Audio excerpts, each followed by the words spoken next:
If your Dell docking station shows a 3-blink LED error, it usually means there is a power delivery or connection authentication problem between the dock and your laptop.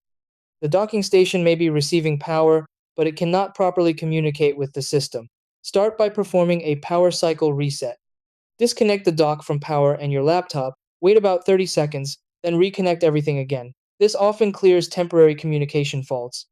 Also, check your USB-C or Thunderbolt cable carefully, since damaged or low-quality cables commonly cause this issue. Clean both the laptop and docking station ports to remove dust or debris that may interrupt the connection.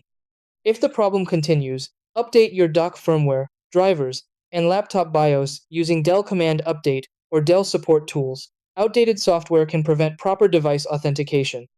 Make sure you are using the correct Dell power adapter, because insufficient wattage can also trigger the 3-blink error.